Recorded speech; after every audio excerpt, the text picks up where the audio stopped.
when you say the soul of a business, what does that mean? It's funny because the soul of the business is a label or a frame, if you will, that I've only come up with in the last year or so, even though it's been work that I've been doing. If you had a friend or a close acquaintance whose personality and voice changed every day, it would be disorienting. And yet many businesses in their marketing, in their communication, do have variability in their message. And so then the question becomes, well, what is an effective voice? What is the most resonant, most penetrating, most appealing voice for that business in which that business can communicate? Hey, welcome to another episode of Inside Man. This is where we explore what it really means to be successful on the outside and feeling good on the inside. Today, we're diving into a question that every high-performing entrepreneur faces, and it's this: what if your business had a soul and you were its guardian? Well, joining me is someone who lives this truth every day, my brother from another mother, Michael. What's up? Michael Fishman's in the house. Hey, Gary, it's such an honor to be here. Good day to you. You're on fire as usual, and I'm so honored to be here with you. Thank you. Yeah, Michael Fishman is a dear friend of 29 years. We're knocking at 29, I think, right, Michael? That is right. Yep. Yeah, and I met Michael when I was starting early in my career of working with dental practices, and he happened to walk into the one that I started my career in, and we've been dear friends ever since because we really align on business is a hobby for us. We love business. It's a sport. It's a game, and he's the founder of the legendary Consumer Health Summit. It's a private community of CEOs, founders, and thought leaders in the health and wellness space, and really who lead from the inside out. And he curates this group of men and women. And it's every year in May in Paradise Valley. And it's like, I won't miss it. It is a must if you're in this space. And he's just not a connector. Michael is a soul. I'm going to call you he's my soul brother, and he's a soul activator. He helps brands shape their voice, their mission, their impact with deep emotional and psychological insight in a way that he's masterful. By the way, he's named everything that is worth anything in my life except for my wife, my son, my dog.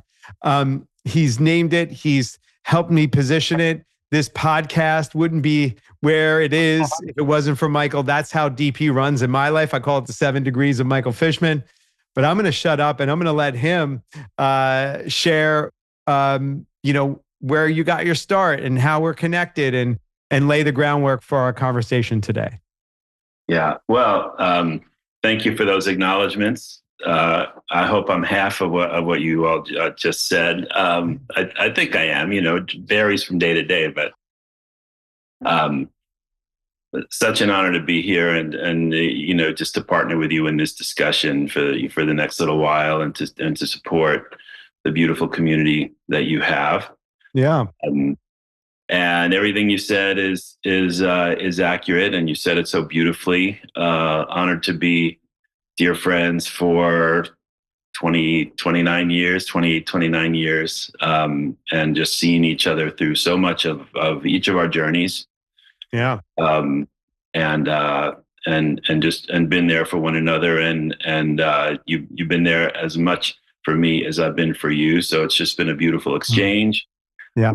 We don't have a scoreboard. We don't have, there's no balance sheet in our relationship. We just both give and receive with equal prowess, I think.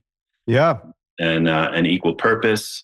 And so it's we could get together and have a program about real friendship too, because it's been unconditional.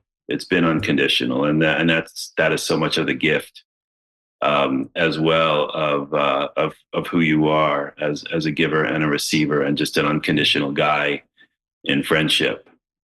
So I thank you for that.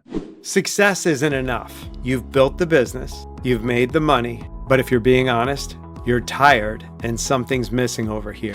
I'm Gary Kadi. I scaled and sold an 8-figure company. But my real transformation came when I nearly lost my marriage and I couldn't connect with my son. That's why I created Scale, Sell, Smile, a free 3-part training for high-performing men who want to exit powerfully without burning down everything they built to get there. You'll learn how to make your business buyer ready, build a team that runs without you, and protect your peace, purpose, and legacy. Click now. Let's build what matters from the inside out. It's a privilege and a pleasure. I mean, like you said, the unconditional love that brothers have for one another. We don't usually connect on the level that we connect at, and I'm really inspiring other men to connect with other men in a way that is like authentic and transparent and vulnerable. Like, hey, I'm having this challenge, and really, instead of avoiding things, getting into the heart and soul of like what's going on for a person and how we can mutually support each other. And we've had that beautiful relationship for many years. Yeah. And I'm so grateful to now bring you to light in the people that I get the privilege of serving, because I talk about you and I share about you and I live my life from the things that you've introduced me to on a regular basis. I've lost 44 pounds. I have mental health. I have financial health. I help transact and exit. All those things you had a hand in. And one of the things that is at its root, at its core, Michael, is this idea of the soul of a business. The soul, you've heard mind, I've heard of mind, body, and soul, but I never heard it in the context of like the soul of a business. So what does that mean to you personally? What do you, when you say the soul of a business, what does that mean? Yeah. Well, thank you for the question and the honor to have this discussion. And it's funny because the soul of the business is a label or a frame, if you will, that I've only come up with or illuminated or revealed for myself in the last year or so, even though it's been work that I've been doing for, well over a decade, probably, close to 2 decades. But I recently realized that what is happening is really finding the soul of the business. And so here's the way that works.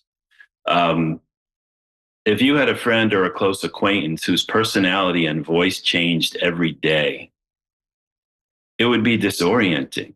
I mean, it would just be, it would be a pathology. It would be a problem, and it would be disorienting to you as a recipient of a different message and a different personality every day. And yet many businesses in their marketing, in their communication, do have variability in their voice, in their message. And it's a way that for prospects and customers, patients sometimes, it's not always as obvious as one might think, but it registers in the various aspects of the brain that receive language, that receive messages, and whether those messages resonate and elicit behavior, elicit connection, and those kinds of things. So number one is that I believe a brand or a medical practice, a healthcare practice, a business of any kind should have a consistent voice, a consistent, recognizable personality in its communications. And so then the question becomes, well, what is an effective voice? What is the most resonant, most penetrating, most appealing voice for that business in which that business can communicate, regardless of the product or service that it provides? I want to highlight that. I want that is a key element. Can you bring an example here of Patrick and Ashley? Because I think we need to illuminate this distinction that you're giving, because this really is breakthrough stuff that we're talking about. Yeah.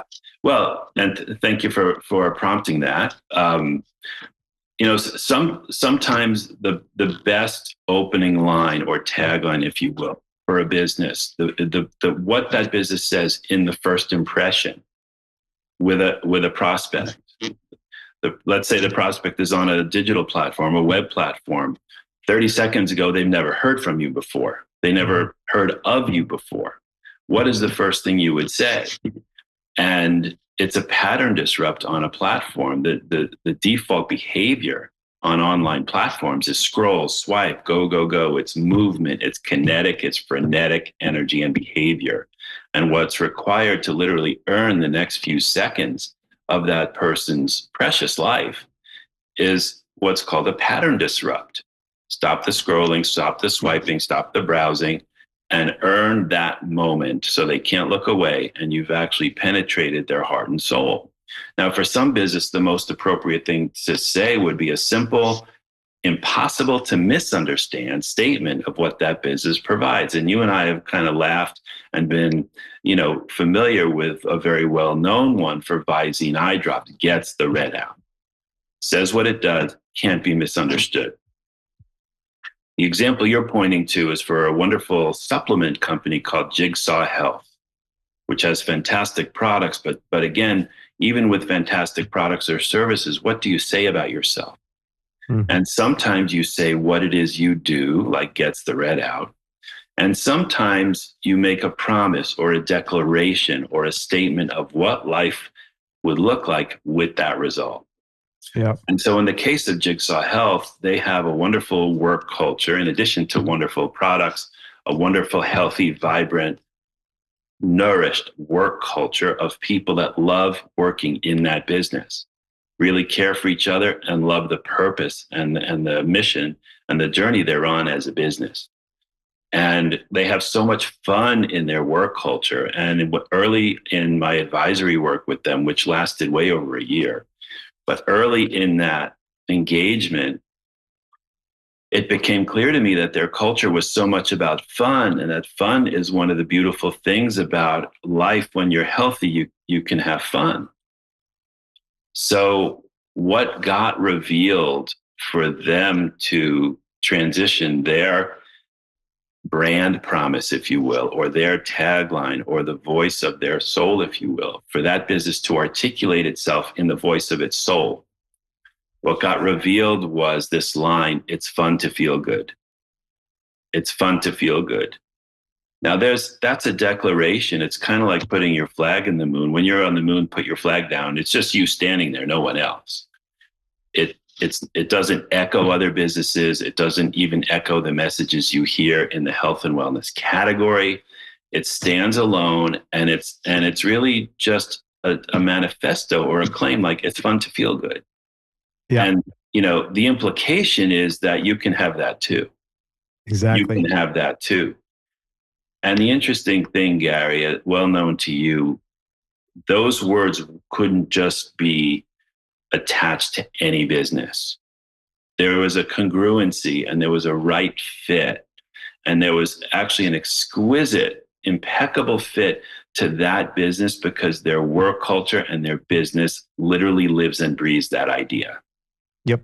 Right. So, and when I used the word revealed, when I talked about that line, and I say revealed as opposed to composed, it's not composed by an agency or a bunch of creative, well-intentioned people, no matter how brilliant, no matter how heart-based. The idea of the soul of the business is to reveal the message or the purpose that resides inside that business, and what resides in the business resides in the founder of the business. Yep.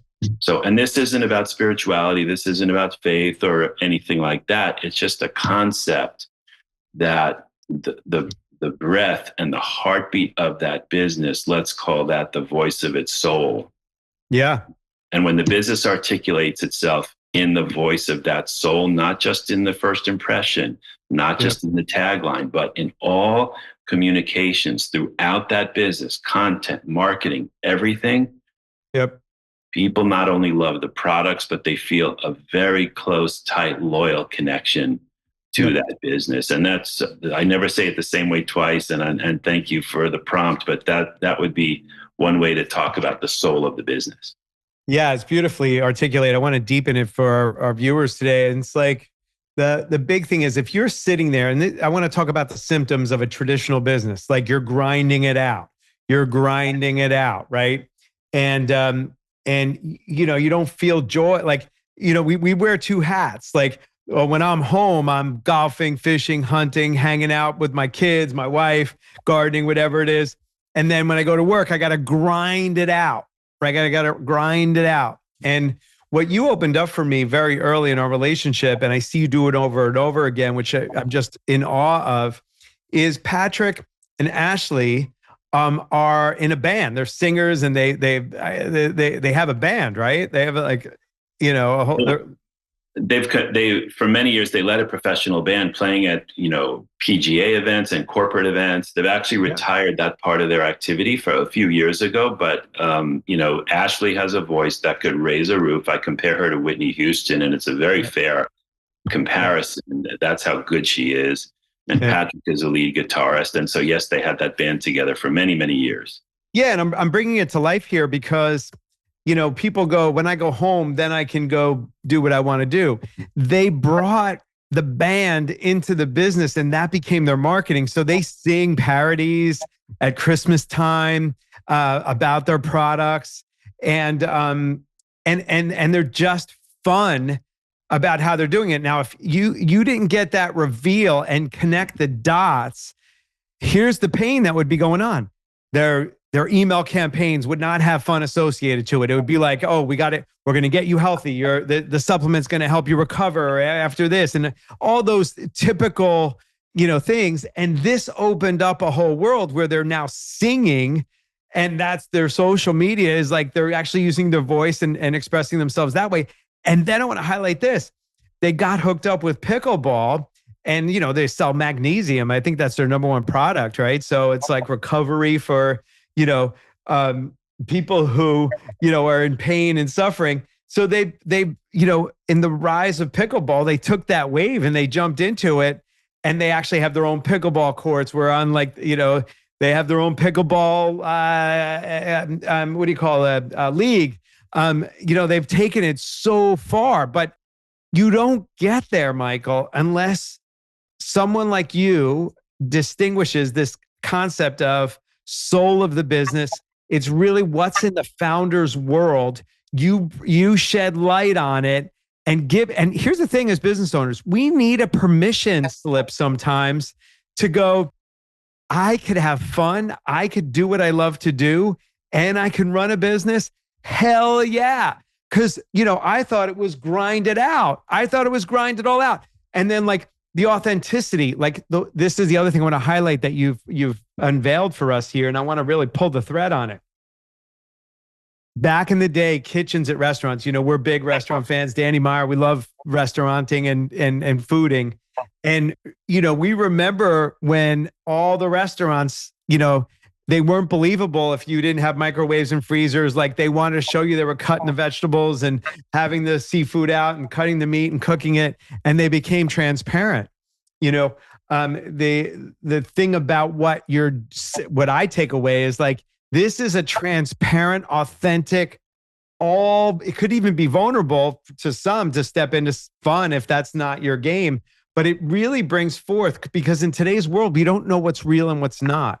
And when you get somebody vibrating from their soul, it comes across as real. Talk to us more about the psychology and the impact that getting authentic, getting to the soul of who you are as a founder, having that expressed out. And then when you actually do your marketing and all that stuff, the impact that it has something behind it. Can you talk to us about that? Yeah, I appreciate that. Well, first of all, there's a downside to not doing it. And that is, every business, every category of business has its typical language, its typical glossary, and its typical phraseology, if you will.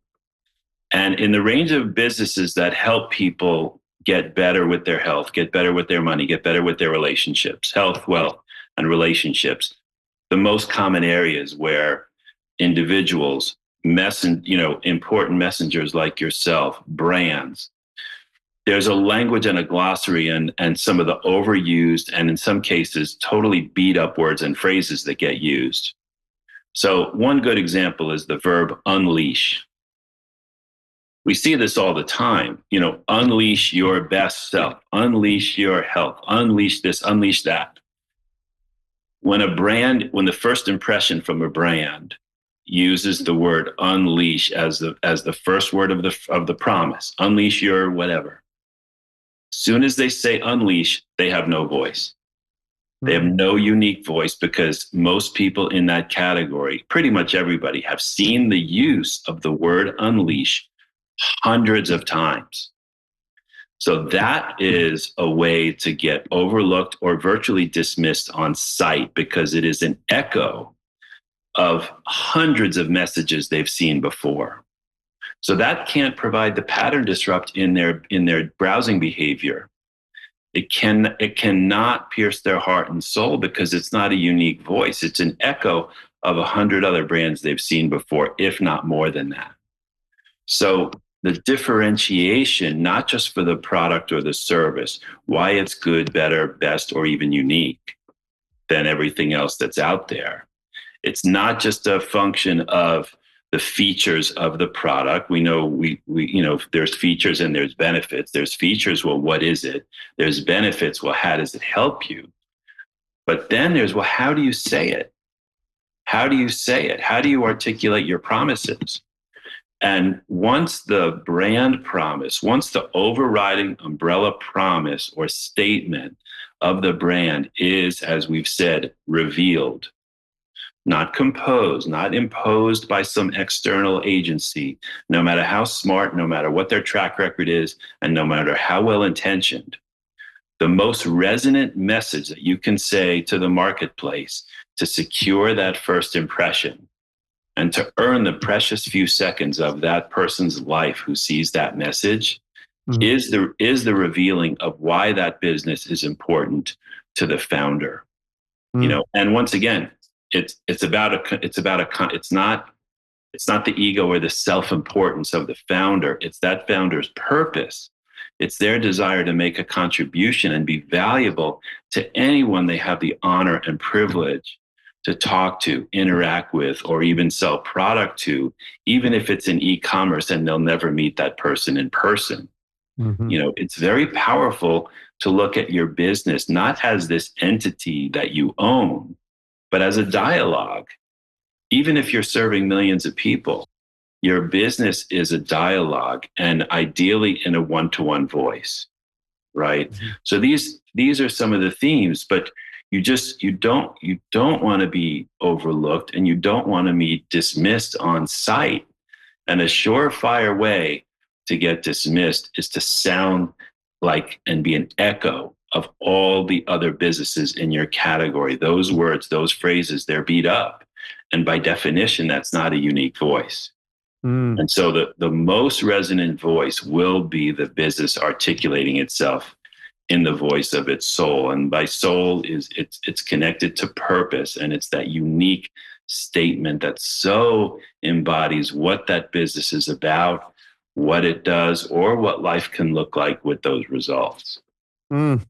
It's beautiful. So to recap, Soul of the Business is really about the authenticity of the founder expressed out in the world, right? It's like the genuine purpose. So it's not, what I love about what you said, it's not the ego identity. Because if a business is created from an ego identity, hence the inside man, and why you're here, Michael, because this is inside man stuff as it relates to business development.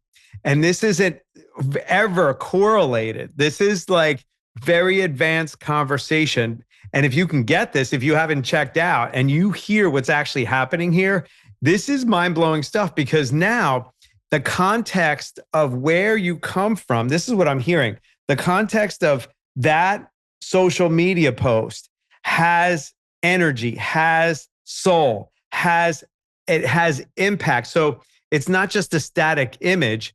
It's something that stops people in their tracks. And it's not just snappy copy, not just cool video, not just whatever. It has what the experience is going to be when you interact with the business that you're seeing there, right? Yeah. So it gets deeper into more of the emotional core and gets the buyer past their head. Like the number one question somebody's doing is like, why should I care about what this thing is in front of me? Right? But you took a boring, snore fest, highly competitive supplement piece and help them build an entire platform of fun, of singing about their product, of playing pickleball. By the way, the target market are pickleballers because they play one game of pickleball and they're aching. They need recovery. So therefore, you know, of course, you're matching the marketing with the position, but like, would a boardroom or a strategy session or a mind share of people in a room happen if you didn't do the reveal for the person and then they're up in their heads trying to figure out a strategy to approach the market versus going to their heart, getting it clear? It's almost like, I love the parable about Michelangelo and the piece of marble. He took away he didn't carve and sculpt the David. He took away the piece of the marble that wasn't the David. The David was already there. So when you find your purpose and when you find the soul of your business, it's something that's already there. That's what I was hearing when you were saying that. It's a reveal, and the reveal means that it's already inside you. And we're so banged up with payroll and taking care of kids and being a good father and mother and like dealing with all that you kind of get in survival, and you need to really stop. Let's talk about how to get to this, because now people are going, okay, this makes sense. How do you get to that? Like, what is the process that you take people through to get to finding the soul of their business? Yeah, it's a dialogue, and this is something that I do, as you know, in my advisory work. Yeah. But it's a dialogue that takes a number of hours. It doesn't take a weekend and at a tropical resort. It takes a number of hours in a safe space, in what we might call a flow state conversation, where somebody is unedited with the story of their life, with their journey, with their emotions. They might laugh, they might cry. It's a deep discussion. And, it's not therapy. It's not in coaching. It's not, and it's not, sometimes people call it woo-woo or metaphysical. It's none of that.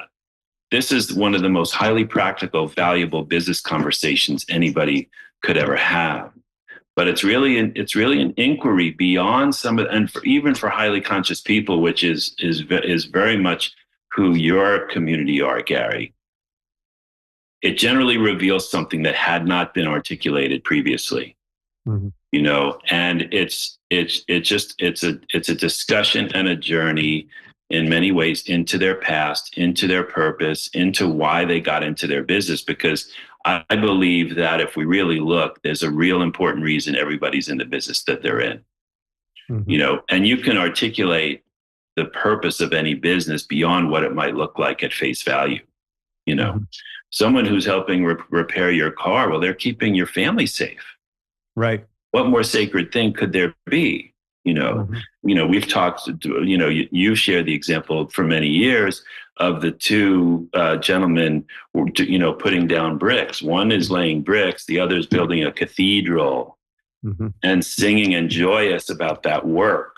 Yep. So it's locating the purpose at the highest level of what this activity or service or product provides. Yeah. And a lot of times it'll be connected to an emotional connection, yeah. to the outcome of what's being provided. But if I could, I just want to share a little bit of more good news about this. Yeah, please.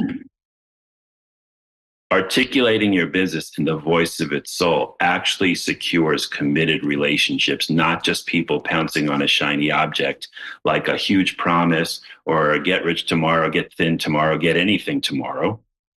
Lasting results typically, as we all know, are hard won and, we believe in transformation.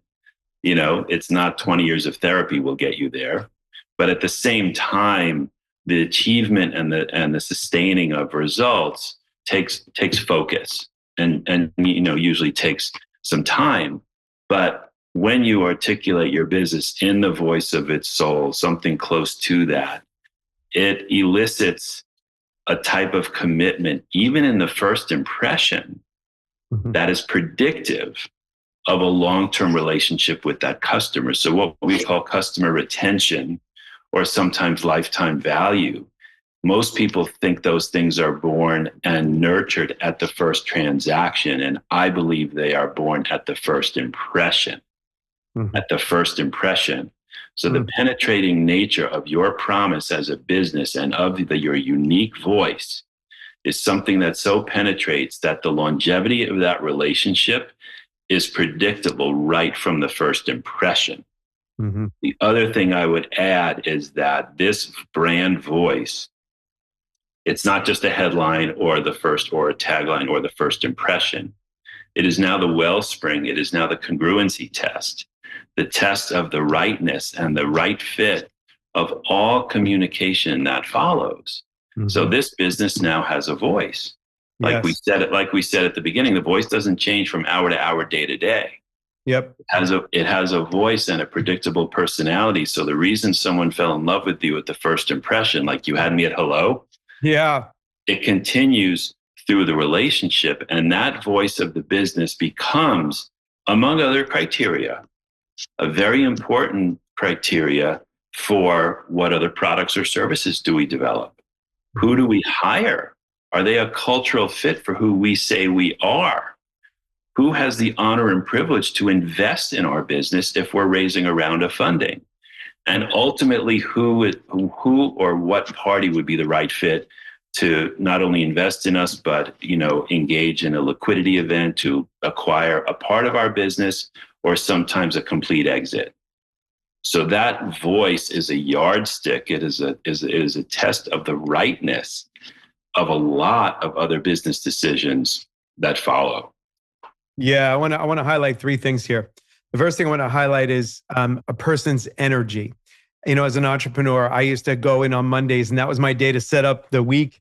And I would be in battle with like managers and people not doing what I want them to do. And I would come home and I would like face down at the end of the day. I was just exhausted, especially on Mondays. And I thought that that's the way it had to be. What I realized was why I had because I didn't have the soul of my business and the alignment with my entire team, my energy, it zapped my energy. When you get the soul of your business and it's articulated clearly, now all of a sudden people can think on their own. It's decision-making is easier. And I didn't have that exhaustion after I figured all this stuff out. So moving this earlier, your energy changes. The second thing that happens is your decision-making is easier because now you go, does this fit inside of fun? Does this fit inside of impact or whatever your story is, right? Does it fit? And the third one is, as you know, Michael, my work is about is scale, sell, and smile, right? So how do you scale a business? How do you sell it? And how do you do it on the backside where you take care of people in a way, your team that helped you get there, your shareholders, your family, like you get to really transition out happy. And one of the things that I love about your work and how deep it runs is that now you can become an idea. How many times do I have business owners come to me and I coach them about decentralizing, and it runs without you? Because in order to scale and exit, if you're at the center of it, you become the bottleneck. But once you find your soul and your voice, then you can put all the structure and the platform and the systems and the processes in that match the soul of the business. And you can then get out of the middle of it all. And then you could just be espousing, we have a mutual friend, Sachin Patel. And that guy, he should not be in the day-to-day business. He should be out there being a sage and educating people on root cause health. And, I'm working with him now. And it's just to see him not be bogged down by all these business items, and he really gets to be expressive of who he really is, because he's a healer and he's an educator. It's so magical, Michael, for your work to see it and know the impact of it. And I wanted to really connect all those dots for our viewers today, because That's how deep what you're providing for us so generously runs. Yeah, thank you for the acknowledgement. I appreciate that. Look, this is all about getting products and services that are valuable, that really help people into the hands of as many people as possible. Yeah.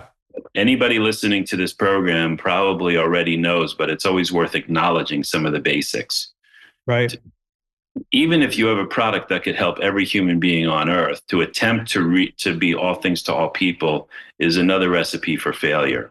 Mm. Because ultimately there's not only what you do, but there's how you articulate it, how you present it, and not just the words, but the qualitative experience of the graphics and the images and these kinds of things. So it's an overall experience. And the idea is to help as many people as you possibly can, because the currency of success, of course, is positive impact. This is one of the things I've said forever. But to help as many people as you possibly can with a clear understanding and a surrender to the ironclad fact that you cannot help everybody. Yep. Even if your product would work in every human body, or the principles for your money management or better relationships, if everybody harnessed it and used it, of course, every human could benefit. Yep. But not every human will engage with you. And there's lots of reasons for that. So we want to help as many people as we can with a surrender to the clear fact that we cannot help everybody. And that's really critical. That's really, really critical. Yeah. So now you just gave us the gift of the soul of the business and how it impacts the symptoms of entrepreneurs day in and day out, and then how it impacts the customers. One thing that I love about you and your work, and you need to come back. I'm just telling you, you're coming back, because I'm not going to be able to get to all the magic that you offer. The one thing that really stands out for me is really your work in consumer behavior and really understanding, how people respond, why they respond. So you just gave us from the inside out. Now I want you to please give us this gem. It's like what they tell you, what they don't tell you, and the whole list of those items. Because if you can unpack that, now we'll have two sides. We'll have what to generate as an entrepreneur from the soul of the business. Then we'll have the receivership of that and how consumers respond. So please, would you be willing to give that to us? I'd be honored, of course. Let's do it. And what you're referring to, Gary, is a model that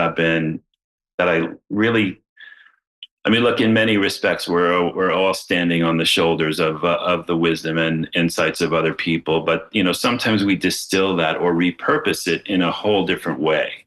Yeah. So if anything could ever be an original, this is a model that I came up with, a very long time ago, probably close to 20 years ago, called the drivers of desire. And what this speaks to is how a person what would be their ability to respond if they were to hear about your product or service. And the three domains of response are what they will tell, what they won't tell, and what they can't tell. What they will tell, you can immediately appreciate and infer, is what they're aware of and be willing to say. Oh yeah, I've been wanting to lose some weight. That would help me. Or, oh yeah, I could manage my money better. Or yeah, what they're aware of with respect to the benefit of your product or service, and what they will say, would be willing to say. Then there's what they won't say, which is similarly what they're well aware of, but it's private, it's sensitive, it's embarrassing, even taboo, and they're aware of it, but they won't tell. They won't tell. That could be something, with men, let's say, something, an insecurity or an embarrassment about, physical performance or even sexual performance. It could be that, something that they lost in the stock market. It could be, any sort of infirmity or insecurity that they're aware of. The man in the mirror doesn't lie, but so it's something they're aware of but won't say. Then there's the domain called can't tell, which is what is registering in their fight or flight response. That part of the brain that's called the amygdala, or the limbic response, if you will. And that, it's funny because most people, and this Dr. Clotaire Rapaille, who wrote the Culture Code, talks about how most people don't even know why they're doing the things they're doing. Our nervous system and our brain, the number one programming, other than to run all the organs and to run the way the body works, the number one role of the nervous system is survival, is to keep the human animal alive, not just for years, but for the next 10 minutes from threats of snakes and tigers and whatever could happen, right? Which most people live a whole life without that happening. So in can't tell, it's what that person cannot say, but because they have no awareness of it, but it is nonetheless registering in the part of the brain responsible in every moment for your ongoing survival. And there are marketing messages that do harness or speak to the limbic response, what people can't tell. Mm-hmm. So a quick example, if I could, in health and wellness, people don't think about, even though physical pain is uncomfortable, people don't think about it as a survival threat like a terminal disease. Right. It's uncomfortable, but they don't associate it with survival. But in nature, the fullest expression of pain would render an animal unable to move, unable to defend itself, and unable to gather food. So in nature, the fullest expression of pain is very much indeed a survival threat. And you sometimes see TV commercials for aspirin or pain relievers, and you see people moving, running, playing frisbee, doing all kinds of movement, because movement itself is the continuation of life. So the model called the drivers of desire is what people will tell you about your product or service, what they won't tell you, and what they cannot tell you because it's below the level of their awareness. And it's a really powerful model to understand, which of those kinds, and you don't have to use all three, but it's a really good model to help distinguish or provide structure to the way in which we communicate and the manner in which we are engaging someone's brain and their deepest desires. Well, you can see Michael has so very deliberate and nuanced strategies to help us. And Michael, your presence, clarity, and commitment to raising the standard of how we lead and run our businesses is always inspiring. I mean, today was incredible, chock full of content. And to every man listening, your business is only as healthy as you are, and the soul of your business is a direct reflection of the soul of its leader. Michael, one final word from you, please, as we wrap up our session today. Yeah. Well, first of all, of course, deepest gratitude for the privilege of being here.